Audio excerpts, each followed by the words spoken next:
Salve, salve meus guerreiros e minhas guerreiras! Bem-vindo a mais um Curiosidades Jurídicas.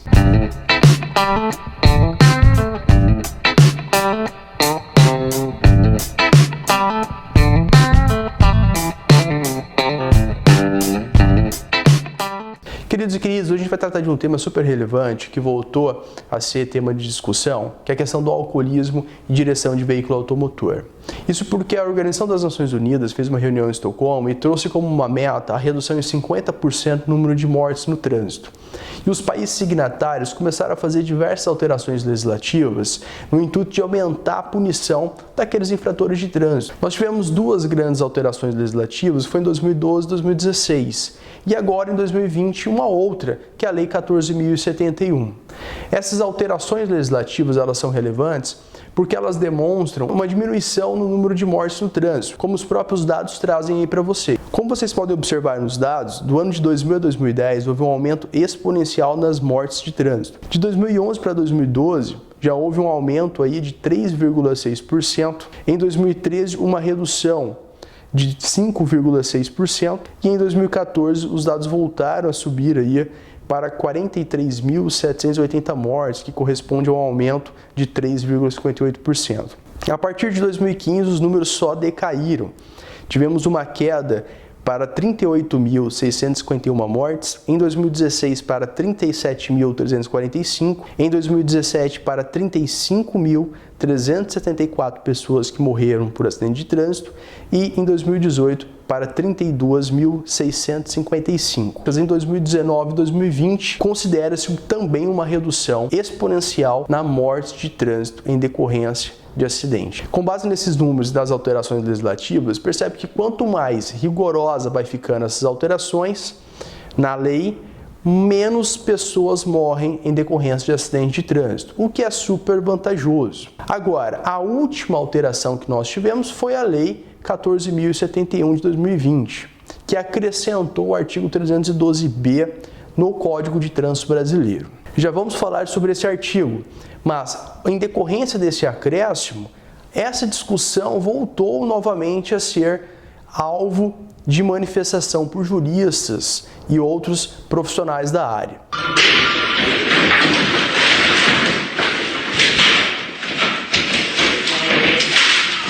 Isso porque, quando você pensa na questão da bebida e da direção do veículo automotor, você tem que imaginar que do mesmo ato que você está cometendo, pode acontecer uma repercussão em várias áreas do direito. O fato de você beber e dirigir pode provocar uma responsabilidade na esfera administrativa, na esfera penal e na esfera civil. Na esfera administrativa seriam as multas, suspensão do direito de dirigir, recolhimento da carteira e retenção do veículo. Na esfera penal já é pena, chilindró, prisão privativa de liberdade. E na esfera civil, uma eventual indenização à parte que é a vítima. No que tange à esfera administrativa, se você for parado numa blitz, o guarda ele vai chegar para você e vai falar: senhor, senhora, você quer soprar o bafômetro?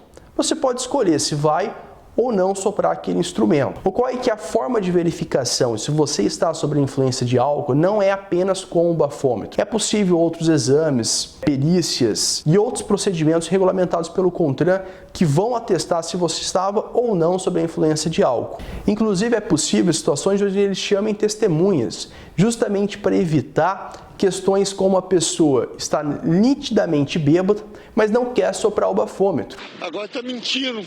Um policial mentiroso.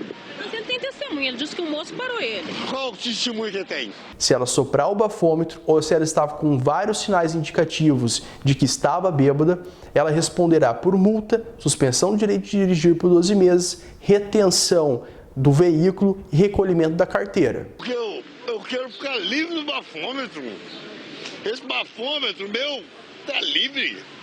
Tô fora. Agora, e se porventura essa pessoa ela não quis soprar o bafômetro e ela não tinha qualquer sinal indicativo de estado alcoólico? Nesse caso, nós tínhamos uma grande discussão, porque o CTB ele previa apenas o artigo 165, que fala que é dirigir sob a influência de álcool. Quando a pessoa não queria soprar o bafômetro, isso gerava uma presunção absoluta de que ela tinha ingerido álcool e, consequentemente, a autoridade policial acabava lavrando a multa. Essa presunção absoluta ela já foi muito questionada no Poder Judiciário e com toda razão, porque não é porque a pessoa não quis soprar o bafômetro, que é um meio de perícia, de exame, que pode-se presumir que ela estava sob a influência de álcool. Para evitar essas discussões, foi acrescentado o artigo 65A do Código de Trânsito Brasileiro, que diz que a mera recusa a um destes procedimentos regulamentados pelo CONTRAN, perícia e exames, levaria a pessoa a responder não pelo artigo 65, mas pelo artigo 65A, cuja pena, a sanção administrativa, é a mesma de quem foi encontrado dirigindo sob a influência de álcool, ou seja, multa, suspensão do direito de dirigir por 12 meses, retenção do veículo e recolhimento da carteira. Percebe então que este artigo 65A também começou a gerar diversas discussões entre os juristas.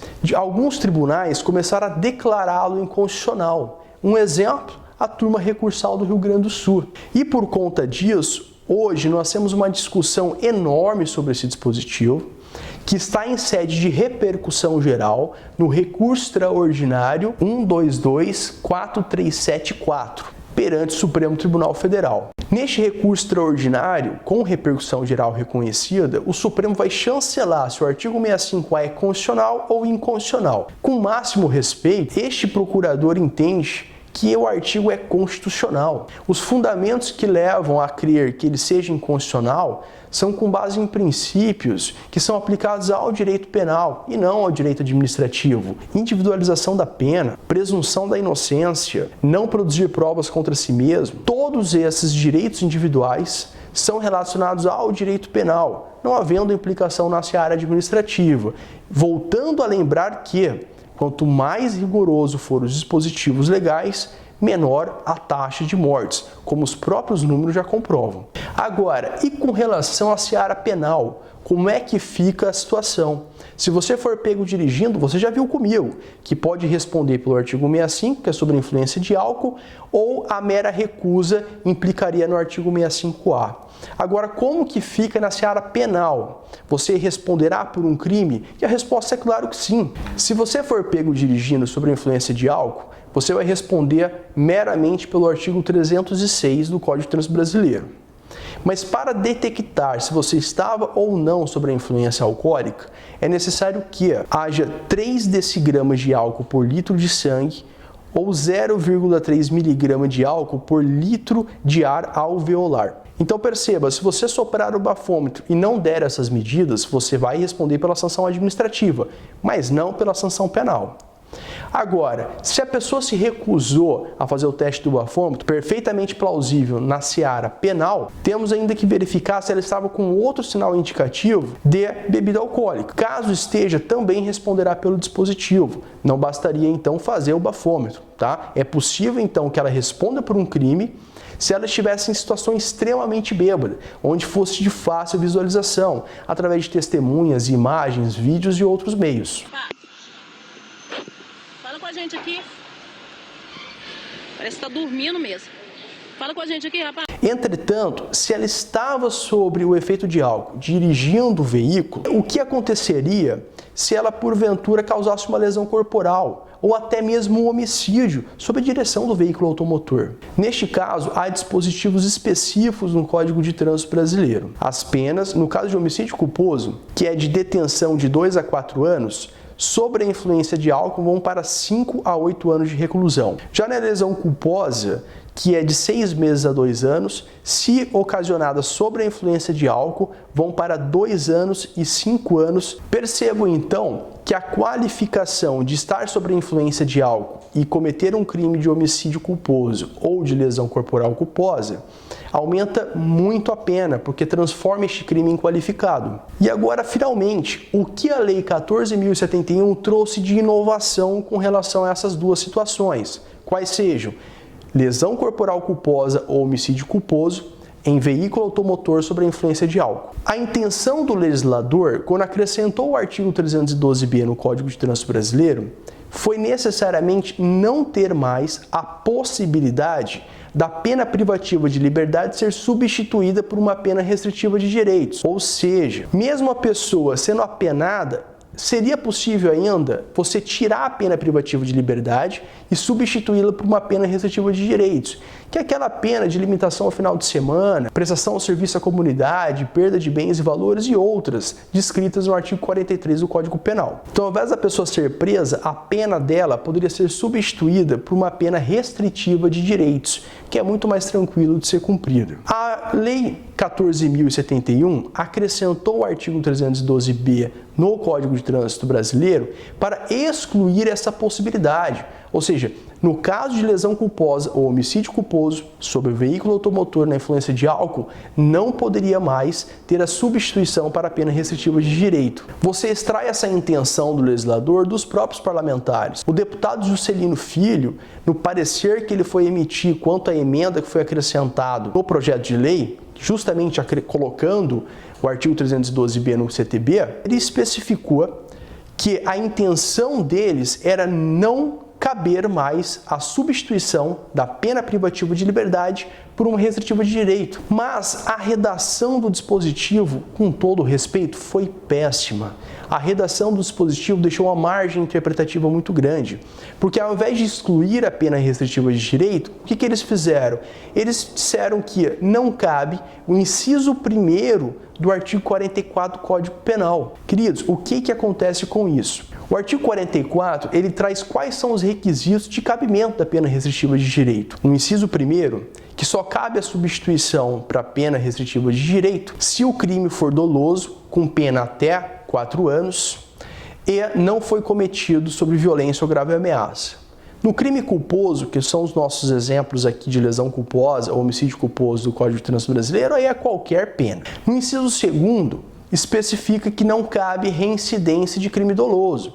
Então, se a pessoa cometeu um crime doloso, depois, de novo, uma reincidência em crime doloso, não poderia caber a restritiva de direitos. E, por fim, o inciso 3º é quando a medida, em decorrência da culpabilidade, da personalidade do agente, da condição social, levem a crer que a substituição da privativa de liberdade do xilindró por uma restritiva de direito é suficiente. Por conta disso, no momento que o artigo 312 ele excluiu o inciso 1º apenas, não quer dizer que não caiba pena restritiva de direitos substituindo uma privativa de liberdade. Ele simplesmente excluiu um inciso do artigo 44, ou seja, cabe ainda a restritiva de direitos, bastando o preenchimento dos outros 2 incisos, que a gente acabou de verificar. Então, havendo ali, em decorrência da culpabilidade, da personalidade do agente, da condição social, uma suficiência nessa substituição da pena privativa de liberdade na restritiva de direitos, seria possível ainda aplicar essa restritiva de direitos. Ah, Bruno, mas não foi a intenção do legislador excluir a restritiva de direitos? E a resposta é sim, foi essa a intenção. Mas como a redação não foi essa, nós não podemos fazer uma interpretação extensiva do dispositivo. Não cabe ao intérprete ler o dispositivo e aplicar aquilo que era a intenção do legislador.